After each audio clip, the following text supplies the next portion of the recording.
జై తెలంగాణ. అందరికీ నమస్కారం. సంసారి తగబెడితే ఎలకలేగబడ్డాయట. బల్మూరి వెంకటరావు, చామల కిరణ్ కుమార్ రెడ్డి, మీ ఉప్పాతం, మీ ఉరుకులాట, మీ లేకిడితనం అన్నీ బయటపడుతుంది. మీరు కేటీఆర్ గారి మీద పిటిషన్ ఇచ్చినారు. కేటీఆర్ మీద, కౌశిక్ రెడ్డి మీద పిటిషన్ ఏమని? మా ముఖ్యమంత్రిని పరుషపద జాలంతో మాటలు అన్నారు వీళ్ళు అని. మీరు ఆ నీతులు చెప్పేది? ఆ నీతులే సిగ్గుతోటి చచ్చిపోతారు, నీతులే ఇజ్జతికి చచ్చేటట్టున్నాయి. మీకంత నీతి ఎక్కడిది?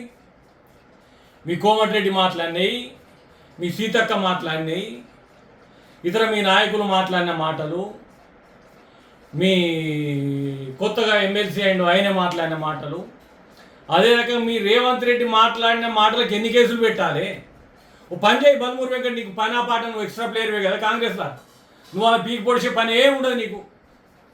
నిన్ను అక్కడక్కడ స్టెప్పులు లెక్క వాడతారు. ముందు మీ కాంగ్రెస్ వాళ్ళు తిట్టిన తిట్లన్నింటినీ జమ చేసుకో, పోయి వాళ్ళ మీద కేసు బుక్ చేయమను.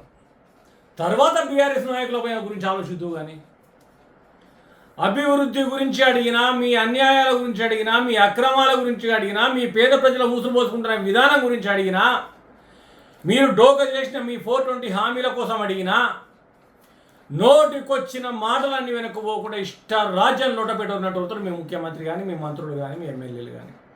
మీరు నిధులు చెప్పే ఒక మీకెక్కడిది? నిజంగా మీరు కేటీఆర్ గారి మీద, కౌశిక్ రెడ్డి మీద కేసే బుక్ చేయాలనుకుంటే ముందు ఒక 100 కేసులు మీ కాంగ్రెస్ నాయకుల పైన బుక్ చేయాలి. మీరు ప్రతిపక్షంలో ఉన్నప్పుడు మాట్లాడిన మాటలు, మీరు వాడిన పదజాలం, మీరు వాడిన భాష, ఇప్పుడు అధికారంలోకి వచ్చినాక మీరు మాట్లాడుతున్న మాటలు, మీరు వాడుతున్న భాష, మీ చేతగాని పాలన కప్పిపుచ్చుకోవడానికి మీరు ఎన్ని డైవర్షన్లు తీసుకుంటున్నారు, ఎన్నిసార్లు నోరు వారేసుకుంటున్నారు కేసీఆర్ గారి మీద, కేటీఆర్ గారి పైన, హరీష్ రావు పైన, బీఆర్ఎస్ నాయకుల పైన, ప్రజలపైన, ముఖ్యంగా ప్రజలపైన రాజ్యం మాట్లాడే మీరు ఇలా నీతులు చెప్తే దయ్యాలు వేదాలు వల్లించినట్టు కనబడతా ఉన్నది మీ నీతి. సిగ్గుండక్కర్లేదా మీరు పోయి పిటిషన్ వేయడానికి? ముందు మా ముఖ్యమంత్రి ఎన్ని మాటలు మాట్లాడిండు, మా మంత్రులు ఎన్ని మాటలు మాట్లాడిండ్రు, మేము ఎట్లా మాట్లాడుతున్నాం వాళ్ళ పట్ల సమాధానం చెప్పడం చేత కానప్పుడల్లా నోరు వారేసుకొని బతుకుతున్నాం కదా, మేము ఏ రకంగా పిటిషన్ వేయాలన్నా సిగ్గుండదా మీకు కొంచెమన్నా? మీరు ఇలా కేటీఆర్ గారి మీద పిటిషన్ ఇచ్చి మీరు సత్యపూసలు అవుతారంటే కాదు, జనాలకు తెలుసు. మీరు మాట్లాడిన వీడియోలన్నీ రిలీజ్ చేయమంటారా? చెప్పు, చేస్తాం. సిగ్గు అని మర్చిపోయి సొక్కపూస మాటలు మాట్లాడక ఎక్స్ట్రా ప్లేయర్ బల్మూరి వెంకట్.